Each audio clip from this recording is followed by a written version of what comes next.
दोस्तों आज है 18 जनवरी और 18 जनवरी को डे 18 हम वोकैब का स्टार्ट कर रहे हैं। डे 17 तक आई होप आप सबने वीडियोस देख रखी होंगी। डे 18 का आज का सबसे पहला वर्ड है कॉन्ग्रुएंट। कॉन्ग्रुएंट जो कि अपने आप में एक एडजेक्टिव है। काफ़ी सारे कॉन्टेक्चुअल क्वेश्चन जब आप देखते हैं, न्यूज़पेपर्स पढ़ते हैं, रीडिंग कॉम्प्रिहेंशंस करते हो, कॉन्ग्रुएंट वर्ड या इसका एंटोनिम इनकॉन्ग्रुएंट यूज़ किया जाता है। कॉन्ग्रुएंट होता एक एडजेक्टिव है। मीनिंग क्या है इसका? Things that are in agreement, जिसका मतलब है कि चीजें एक जैसा होना, चीजों का सिमिलर होना, उनके नेचर में सिमिलैरिटी होना, हार्मनी होना, या फिर कंफर्मिटी विद ईच अदर। ठीक है, जब ये दो चीजें आपस में अलाइंड मैनर में होती हैं, उनके अंदर कुछ सिमिलैरिटीज देखी जाए उनके नेचर के अंदर, ठीक है, उसको कहते हैं कॉन्ग्रुएंट। अगर मान लो आपने एक बात कही, एक बात मैंने कही, हम दोनों की बात में कुछ कॉन्ग्रुएंस है, दोनों बातें कॉन्ग्रुएंट हैं क्योंकि दोनों में कुछ सिमिलैरिटीज हैं, ये काफ़ी अलाइंड है चीज़ें। अगर मैं कहता हूँ कि भारत में जो चीज़ों के प्राइसेस हैं वही प्राइसेस अमेरिका में नहीं है, तो प्राइसेस इनकॉन्ग्रुएंट हैं। ठीक है, प्राइसेस में सिमिलैरिटी किस तरह की नहीं है। जो यहाँ के लोग टेक्निक्स या मेथड्स यूज़ करते हैं किसी भी चीज़ को, किसी भी काम को चलाने के लिए, किसी बिजनेस को डेवलप करने के लिए, दूसरी कंट्रीज में डिफरेंट अप्रोच को यूज़ किया जाता है। ठीक है, या दूसरी स्टेट्स में डिफरेंट अप्रोच को यूज़ करते हैं, या दूसरी ऑर्गेनाइजेशन डिफरेंट अप्रोच यूज़ करती है, तो वो अप्रोचेस बन जाएंगी इनकॉन्ग्रुएंट अप्रोचेस। ठीक है, जो अलाइंड हो मैनर में, सिमिलर हो किस तरह से, कंपैटिबल हो एक दूसरे के साथ, या इक्विलेंट हो। ठीक है, इसको आप सिमिलर भी कह सकते हो।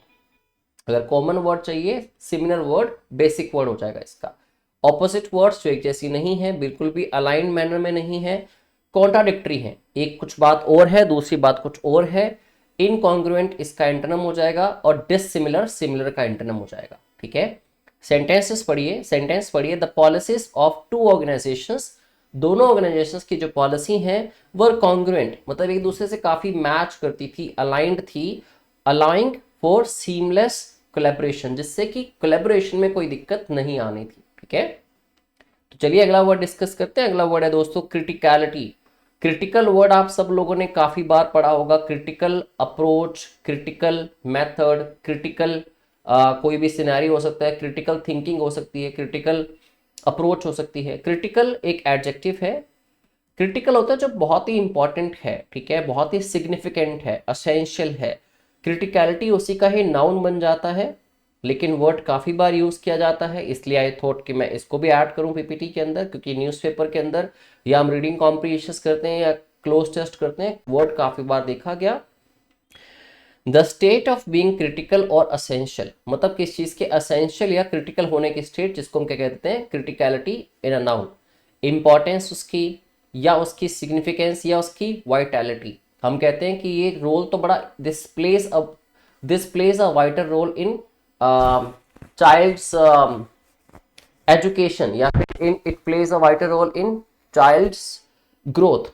चाइल्ड की ग्रोथ में वाइटर रोल प्ले करता है, मतलब बहुत ही इंपॉर्टेंट रोल प्ले करता है, सिग्निफिकेंट रोल प्ले करता है। तो क्रिटिकलिटी क्या होगी, उसकी इंपॉर्टेंस हो गई। ठीक है, ट्रिवियलिटी एंटोनिम क्यों है, क्योंकि आप एंटोनिम पढ़ते हो अगर एडजेक्टिव का, ट्रिवियल, ट्रिवियल होता है जो चीजें टाइनी सी हो, ठीक है, ज्यादा इंपॉर्टेंट नहीं होती, तो ट्रिवियल के लिए नाउन क्या बना, ट्रिवियलिटी। नेग्लिजिबिलिटी, नेग्लिजिबल चीजें हैं, मतलब इनको तो इग्नोर कर देना, ठीक है, मतलब इंपॉर्टेंस नहीं है इतनी इनकी, तो नाउन में बन गया नेग्लिजिबिलिटी। ऐसे ही इंपॉर्टेंस का उल्टा हुआ अनइम्पॉर्टेंस। ठीक है, the criticality of addressing climate change, climate change को एड्रेस करने की जो इंपॉर्टेंस है, जो सिग्निफिकेंस या क्रिटिकलिटी है, ठीक है, कैन नॉट बी ओवरलिप्ड, उसको हम अनदेखा नहीं कर सकते। ठीक है, क्योंकि क्लाइमेट चेंज की वजह से काफी नुकसान हो रहा है, क्लाइमेटिक शिफ्ट्स का इकोनॉमी पे भी काफी एडवर्स इंपैक्ट होता है, बैड इंपैक्ट, और एग्रीकल्चर के ऊपर भी, राइट, और हमारी लाइफ्स में भी जनरली। दोस्तों अगला वर्ड है मिनियन। मिनियन जो कि एक नाउन है। हम देखते हैं जो भी कई पॉलिटिशियंस हों, पावरफुल लोग हों या अमीर लोग हों, उनके साथ उनके कुछ फॉलोअर्स होते हैं, उनको ओबे करते हैं, ठीक है, या फिर उनके बारे में बहुत प्रेज करते हैं हर जगह पे, उनके एडवोकेट्स बन के घूमते हैं, उनके सपोर्टर बन के घूमते हैं। तो दोस्तों मिनियन कौन होता है, अ फॉलोअर और सबॉर्डिनेट, कोई भी जो फॉलो करता है उस पर्सन को, या फिर उसका सबॉर्डिनेट, उसका जो हेल्पर है, ठीक है, of a powerful person, often someone who is loyal, अक्सर वो लोग जो लॉयल होते हैं उसके टुवर्ड्स, ओबीडियंट होते हैं, उसकी बात को मानते हैं, या फिर सर्वाइल होते हैं। दोस्तों सर्वाइल किससे बना, सर्वेंट से बना। ठीक है, सर्वाइल वो होता है जो हर चीज वैसे ही करे जो कि उसके मालिक को, या फिर उसके जो उसका सुपीरियर पर्सन है उसको खुश करे, उसको प्लीज करे। वो पर्सन सर्वाइव हो जाता है, ठीक है। हैंचमैन इसको कह सकते हैं आप, सॉरी एड, AIDE। देखो एड होती है असिस्टेंस, एड होती है हेल्प, और जो हेल्प करते हैं वो कौन बन जाते हैं, AIDE, हेल्पर। तो ये दोनों वर्ड्स का डिफरेंस भी है, AID हेल्प होती है असिस्टेंस, और AIDE जिसको एड ही प्रोनाउंस करते हैं वो होता है असिस्टेंट या हेल्पर, ठीक है। या फिर इसको आप कह सकते हैं सिकोफेंट, ठीक है। सिकोफेंट का मतलब क्या होता है, एक ऐसा पर्सन जो किसी की भी तारीफ करता है, ठीक है, या ग्रुप ऑफ पीपल जो किसी पर्सन की तारीफ करते हैं, जो उसको फॉलो करते हैं। ऐसे ही वर्ड है एंटराज। एंटराज का मतलब क्या है, एंटराज भी सेम एक ग्रुप ऑफ पीपल या फिर कुछ पीपल जो किसी भी अपने ओबीडियंट होते हैं किसी पर्सन के टुवर्ड्स, जो पावरफुल है, जो उनकी इच्छाएं पूरी करते हैं और वो भी उसको प्लीज करते हैं हमेशा, या उसकी फिर तारीफ करते हैं हर जगह पे। तो वर्ड्स इंपॉर्टेंट है, एंटराज या फिर सिकोफेंट या फिर एड या हेंचमैन। किसके लिए, मिनियन के लिए। बेसिक वर्ड क्या होगा, जो फॉलोअर होता है किसी का या सबऑर्डिनेट होता है, ठीक है। एंटोनिम्स ऑपोजिट वर्ड्स देखें तो जो लीडर है, जो फॉलो नहीं कर रहा, जो लीड कर रहा है वो लीडर हो गया। जो मास्टर है, मास्टर के मिनियंस होंगे। कमांडर, जो कमांड देगा तो बाकी कमांड को मानेंगे, और जो मेन पर्सन होगा वो कमांडर होगा, उसके ऑपोजिट वर्ड हो गए। ऐसे ही superior. The villain in the movie, जैसे कुछ गुंडे होते हैं, विलन होते हैं, उनके भी काफी सारे चेले चपाटे होते हैं ना, काफी लोग उन्होंने रखे होते हैं, ऑर्डर दिया और बाकी ने ऑर्डर फॉलो कर लिया, ठीक है। या कोई पर्सन बहुत ज्यादा डोमिनेंट है, ठीक है, उसकी बात हर जगह सुनने जाती है तो लोग उसको फॉलो करना शुरू कर देते हैं क्योंकि उसके पास पावर है। The villain in the movie had a group of minions, उसके पास मिनियंस का एक ग्रुप था जो उसके ओबीडियंट लोग थे या फिर उसके जो फॉलोअर्स थे। To carry out his evil plans, जो उसके बुरे प्लान्स थे उनको कैरी आउट करने के लिए, मतलब एग्जीक्यूट करने के लिए। कि कई बार वो खुद लोग नहीं जाते, अपने लड़कों को भेजते हैं, चेले चपाटों को भेजते हैं, वो खड़े रहते हैं, बाकी फाइट कर रहे होते हैं आपस में किसी भी एक्टर के साथ, है ना। दोस्तों अगला वर्ड बड़ा ही इंपॉर्टेंट है, फोकलोर। फोकलोर जो कि एक नाउन है। ट्रेडिशनल बिलीफ्स होते हैं हमारे, जैसे हम अपने घर वालों से, अपनी कम्युनिटी से चीजें सुनते हैं ना कि ऐसा होता है, अगर ऐसा करो तो ऐसा होता है। कुछ चीजें जो चलती आ रही है हमारी जनरेशन के अंदर, उसको पास आउट किया जाता है। तो कोई भी ट्रेडिशनल बिलीफ्स, कस्टम्स, रीति रिवाज, स्टोरीज, कहानियां सुनते हैं हम, लेजेंड्स सुनते हैं, या पुराने ऐसे सॉन्ग्स होते हैं, एंड प्रैक्टिसेस, ठीक है, रिचुअल्स कह सकते हो, बिलीव्स कह सकते हो, जो ओरली बोल के किसी को सुनाया जाता है, ना कि कहीं फैक्ट्स के हिसाब से किन्हीं बुक्स में लिखे हुए हैं, ठीक है। आपने देखा कभी ये चीज घर पे जो हमें कहते हैं कि जी आपको ट्यूसडे, थर्सडे, सैटरडे ये चीजें नहीं करनी चाहिए, कपड़े नहीं धोने चाहिए, बाल नहीं कटवाने चाहिए, किसी बुक्स में तो नहीं लिखे, फैक्ट्स तो नहीं है। तो ऐसी कुछ कहानियां, ऐसी कुछ बातें जो अपने पूर्वजों से सुनते हैं, हमारे एंसेस्टर्स से सुनते हैं, अगली जनरेशन तक उनको हम पास आउट करते हैं। दैट आर पास डाउन करते हैं, they are pass down orally within a community और अ कल्चर। किसी भी कम्युनिटी या किसी कल्चर में उनको पास डाउन किया जाता है। मैथोलॉजी कह सकते हैं इसको आप, फोक टेल्स कह सकते हो, फोक लोर के साथ साथ कस्टम्स, रीति रिवाज या ट्रेडिशंस कह सकते हो, ठीक है। रियलिटी जो बुक्स में भी लिखा होता है, ठीक है, जो ट्रुथ है, सच्चाई है या फिर फैक्ट्स है। The elders shared stories from folklore, जो फोकलोर था मतलब जो पुराने बिलीफ थे उनमें से एल्डर्स जो बूढ़े लोग थे उन्होंने स्टोरी शेयर की, टू टीच मोरल लेसन्स, ताकि मोरल लेसन्स पढ़ाए जा सके टू द यंगर जनरेशन, जो अगली जनरेशन है उसको, ठीक है। तो folklore means folk tales, beliefs, traditions या रिचुअल्स या कस्टम्स, ओके। दोस्तों अगला वर्ड है इंपल्सिव, जो कि एक एडजेक्टिव है। कुछ लोग आपके आसपास ऐसे होंगे या कई बार हमारा नेचर भी ऐसा होता है कि हम क्विकली ना कोई भी डिसीजन ले लेते हैं। देखो डिसाइसिव होना अच्छी बात है, डिसाइसिव होना मींस आपकी डिसीजन मेकिंग एबिलिटी अच्छी है, आप डिसीजन ले लेते हो, ठीक है। इसका उल्टा होता है इनडिसाइसिव, जो लोग लाइफ में डिसीजंस ले ही नहीं पाते। बट ऐसा नहीं कि आप कोई इंपल्सिव डिसीजन लें। इंपल्सिव डिसीजन का ऐसा डिसीजन कि आपने सोचे समय समझे बस क्विकली कोई डिसीजन ले लिया, भाई मैं मुझे तो ऐसा करना है, एक मोटिवेशन स्पीच देख ली, ठीक है, तो मैं तो यही फील्ड में जाऊंगा। मोटिवेशन स्पीच देख ली कि आजकल ना आईटी फील्ड वाले बड़ा पैसा कमा रहे हैं, अब अपना बिजनेस छोड़ के आपने फ्रॉड कह दे मैं आईटी में एंटर कर रहा हूँ क्योंकि पैसा बहुत है इसमें, ठीक है। तो ये इंपल्सिव डिसीजन है, आपने उसके फैक्ट्स एंड फिगर्स को कैलकुलेट नहीं किया अच्छे से। तो doing something without four thought, बिना पहले कुछ सोचे। ड्रिवन बाय सडन इमोशंस, कुछ इमोशंस के चलते, और अर्जेस, कुछ रिक्वेस्ट अंदर से उठती हैं, कुछ अपील उठती है। रादर देन केयरफुल कंसिडरेशन और प्लानिंग, तो बिना प्लानिंग बिना कंसिडरेशन के कुछ भी करने को कहते हैं, आपका वो एक्ट इंपल्सिव था, ठीक है। जैसे कि रैश डिसीजन है, या रेकलेस डिसीजन है, या केयरलेस डिसीजन है, या फिर स्पॉन्टेनियस है। स्पॉन्टेनियस एक्टिविटीज या स्पॉन्टेनियस डिसीजंस भी यही होते हैं जो हम जल्दबाजी में लेते हैं, एकदम से हमारे अंदर फीलिंग आई बस उसको करना शुरू कर दिया हमने, ठीक है, बाकी सारी दुनिया पीछे छोड़ के। कॉशियस, आप बड़े अलर्ट रह कर डिसीजन लेते हैं। डेलिब्रेट बड़ा इंटेंशंस के साथ इंटेंशनली डिसीजन लेते हैं, सोच समझ के, केयरफुल है या फिर जुडिशियस है। जुडिशियस लोग वही हैं, जुडिशियस वही उनके ओपिनियंस या वही उनके डिसीजंस होंगे जिन पे उन्होंने अच्छे से सोचा है वाइजली, ठीक है, वो उसके ऑपोजिट वर्ड्स हो गए। तो she made an impulsive decision, उसने क्विक या रैश डिसीजन लिया बिना सोचे समझे, टू क्विट हर जॉब, कि अपनी जॉब छोड़ देगी एंड ट्रेवल द वर्ल्ड, और दुनिया घूमेगी, रील्स बनाएगी, उसके बाद डालेगी उसके ऊपर सोशल मीडिया के ऊपर, शायद उसी से उसको पैसे आ जाएंगे, ठीक है। तो इमोशंस में बह के उसने डिसीजन ले लिया बिना कुछ सोचे समझे। दोस्तों अगला वर्ड है परवेसिव। परवेसिव जो कि एक एडजेक्टिव है, अगेन काफी इंपॉर्टेंट वर्ड है, काफी बार यूज किया जाता है डिफरेंट डिफरेंट कॉन्टेक्स्ट के अंदर। मीनिंग क्या होता है, जैसे आपने वर्ड है प्रेवलेंट सुना हो, प्रेवलेंट जो कि लॉन्ग टाइम में चीजें एग्जिस्ट कर रही हैं, ठीक है, बहुत जगह फैल चुकी हैं वो, ठीक है। Something that is wide spread, wide spread तो इजी वर्ड है, ठीक है। एंड प्रेजेंट थ्रू आउट, जो हर जगह प्रेजेंट है, वाइड स्प्रेड है, सब जगह चीज फैल चुकी है।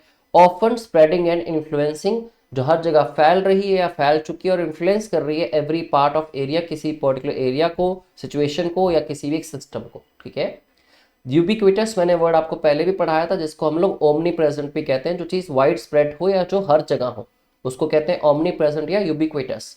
ऐसे ही प्रेवलेंट, ऐसे ही वाइड स्प्रेड, ठीक है। तो बड़े इंपॉर्टेंट वर्ड्स हैं प्रेवलेंट, वाइड स्प्रेड, यूबिक्विटस, तीनों ही किसके लिए, परवेसिव के लिए, जो अपने आप में काफी इंपॉर्टेंट वर्ड है, ठीक है। लिमिटेड, जिसकी जान पहचान लिमिटेड सोर्सेज तक की है, हर जगह वाइड स्प्रेड नहीं है वो।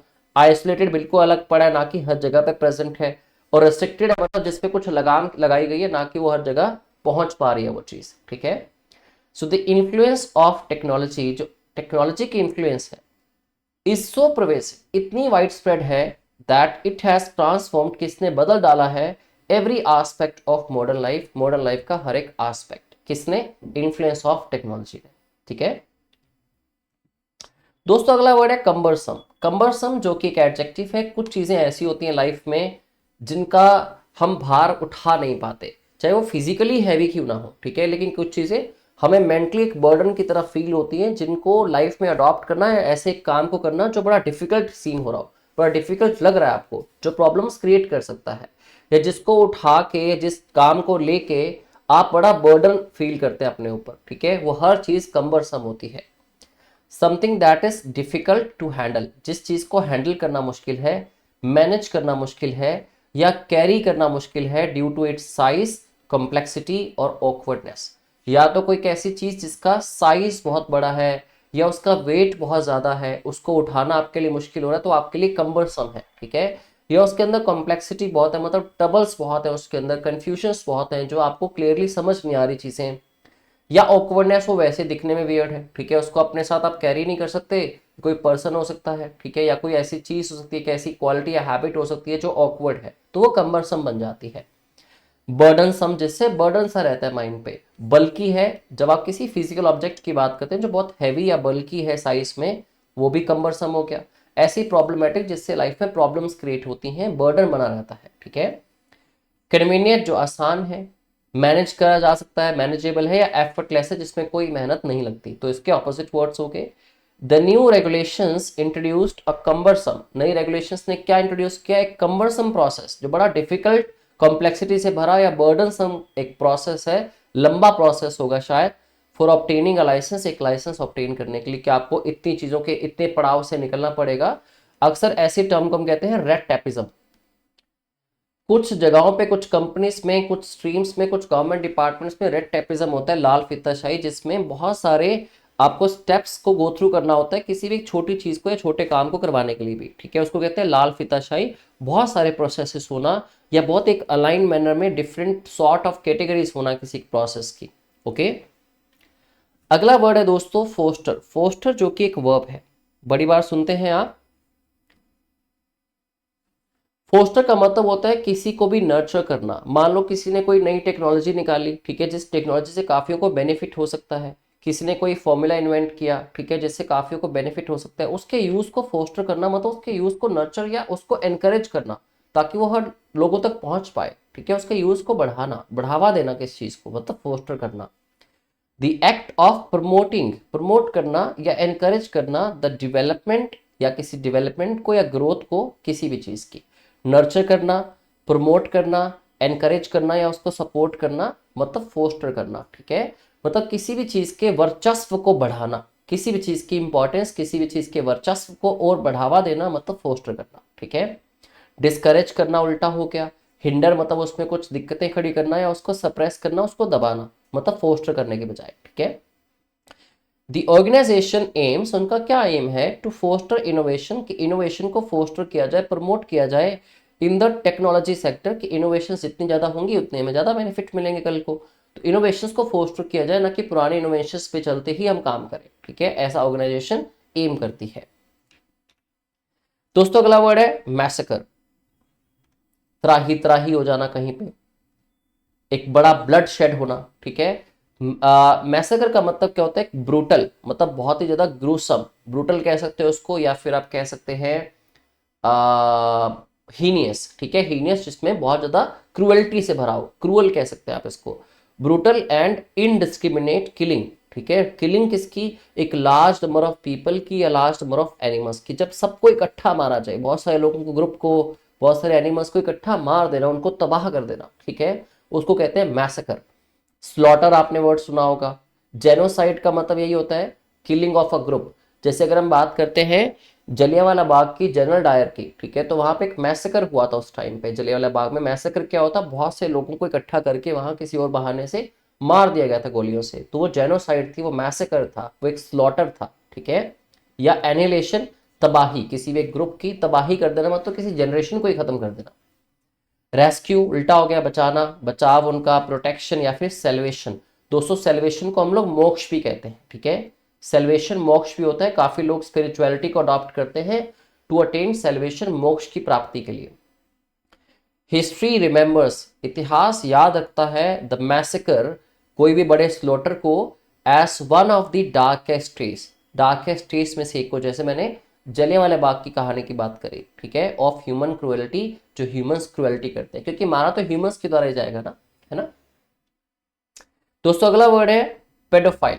पेडोफाइल एक ऐसा पर्सन होता है, वैसे तो बहुत ही गंदे लोग होते हैं, ठीक है, अगर किसी भी मैनर में इसको आप देखते हैं तो पेडोफाइल कौन है, जो इंडिविजुअल है जो कि सेक्सुअली अट्रैक्टेड है बच्चों की तरफ, ठीक है। अब कुछ लोग होते हैं जो किताबों के प्रति उनका बहुत प्रेम होता है, बिब्लियोफाइल होते हैं, ठीक है। वन हु लव्स बुक्स, जो बुक्स से प्यार करते हैं, ठीक है। ऐसे ही अगर हम फिल वर्ड से बात करें, फिलेंथ्रोपिस्ट हैं, जो मैन काइंड से, ह्यूमन रेस से प्यार करते हैं, ठीक है। ऐसे ही अगर हम बात करें फिलेंड्रिस्ट, जो मेल्स को प्यार करते हैं, ठीक है, या उनको सपोर्ट करते हैं। ऐसे अगर हम बात करते हैं फिलोजनिस्ट की, वो पर्सन जो फीमेल्स को, वीमेन को प्यार करे, उनकी सपोर्ट करे।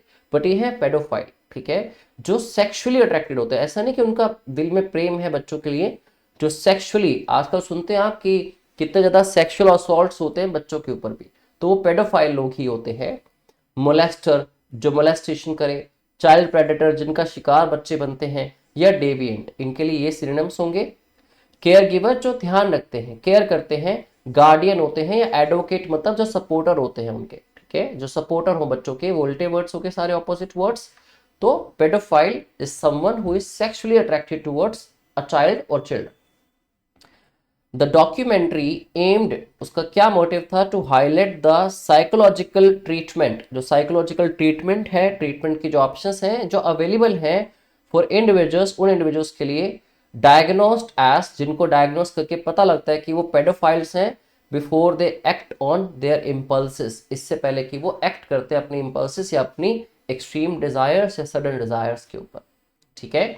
तो दोस्तों आज के लिए इतने कुछ इंपॉर्टेंट वर्ड्स थे। आई होप सारे वर्ड्स आपको अच्छे से क्लियर हुए होंगे, सारे वर्ड्स की आपको समझ आई। इन्हीं वर्ड्स को अपनी कम्युनिकेशन के अंदर उतारिए, डेली बेसिस पे रीडिंग कीजिए, आपको डेफिनेटली ये वर्ड्स दिखने को मिलेंगे जितने हम आज तक पढ़ते आ रहे हैं, ठीक है। Thank you very much and I will see you in the next video.